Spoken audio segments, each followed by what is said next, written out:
Hate speech के मामले में मुफ्ती सलमान अजहरी साहब को आज 11:30 बजे गुजरात पुलिस ने गिरफ्तार कर लिया है। हम आपको बतला दें दोस्तों, मुफ्ती सलमान अजहरी साहब ने 31 जनवरी को जूनागढ़ की सरजमीन पर एक प्रोग्राम किया था। उस प्रोग्राम में तकरीर के दौरान मुफ्ती सलमान अजहरी साहब ने एक शेर पढ़ा था। वो शेर ये था कि कुछ देर की खामोशी है फिर शोर आएगा, कुत्तों का वक्त है हमारा दौर आएगा। ये शेर और छोटी सी क्लिप सोशल मीडिया पर बहुत वायरल हुई। उसको वायरल करने वाले बीजेपी के कुछ कार्यकर्ता थे और कुछ कट्टर हिंदू थे। इस शेर को तोड़ मरोड़ कर बयान किया गया और मुफ्ती सलमान अजहरी साहब को फंसाया गया। उसके बाद मुफ्ती सलमान अजहरी साहब के खिलाफ FIR दर्ज हुई और आज 11:30 बजे मुफ्ती सलमान अजहरी साहब को गिरफ्तार कर लिया गया। कहा यह जा रहा है कि मुफ्ती सलमान अजहरी साहब को जूनागढ़ ले जाया जाएगा, फिर वहां पर उन पर कार्रवाई होगी। हम आपको बतला दें, मुफ्ती सलमान अजहरी साहब ने अपने उस शेर की वजाहत बयान की है। कल रात एक तकरीर के दौरान मुफ्ती सलमान अजहरी साहब ने अपने उस शेर की वजाहत बयान की है। ये वो क्लिप भी आपको हम सुनाएंगे। बाद में हम आपको बतलाएंगे कि हेट स्पीच कौन लोग दे रहे हैं, गिरफ्तार किनको किया जा रहा है। गुजरात में हमारे मुतालिक कुछ FIR दर्ज की गई और उसको लेकर कुछ लोग परेशान, क्या होगा। मेरे अजीजों, तुम क्यों इतने घबराए हुए हो, तुम क्यों इतने डरे हुए हो? हमने तो सर जब ओखली में रख ही दिया है तो मुसल से डरना क्या है? हुजूर पाक सल्लल्लाहु ताला अलैहि वसल्लम की बात कर रहा हूं, किसी और के लिए नहीं।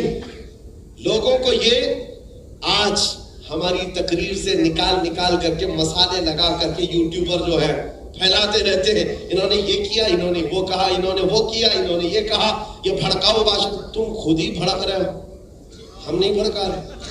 मैं अगर आपके सामने कहूं मियां मशहूर शेर है कुछ देर की खामोशी है, मैं आपको कह रहा हूं, अरे पूरा सुन तो लो, पूरा सुन लो।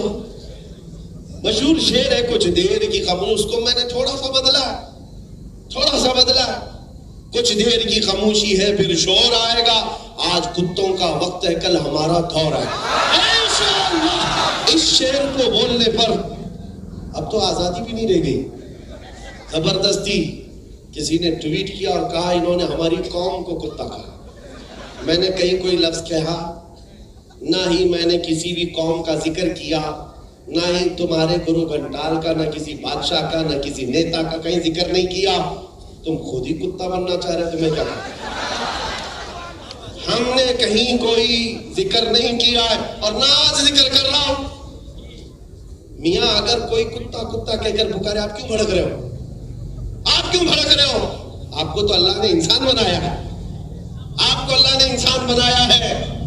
इसलिए मेरे अजीजों, ये जो माहौल बनाया गया है डर और खौफ का, मैं ये चाहता हूं कि इश्क मुस्तफा जिसके सीने में आए, सबसे पहला असर ये दिखाता है इश्क में बेखौफ होकर जिए, बेखौफ होकर जीना चाहता है। ये तो थे आला हजरत जो समंदरों की लहरों में ये ऐलान कर रहे थे।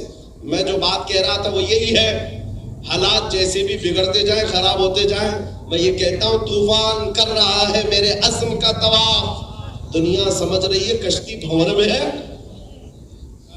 दुनिया समझ रही है कि कश्ती भंवर में है। अरे कश्ती भंवर में नहीं, ये तूफान मेरे हौसलों का तवाफ कर रहा है। तूफान मेरे हौसलों का तवाफ कर रहा है। वो इमाम इश्क व मोहब्बत था जो समंदरों की लहरों में और मौजों में भी बेखौफ होकर जीता रहा, और वो जहाज बगैर डूबे जिद्दा के साहल पर लग ही गया।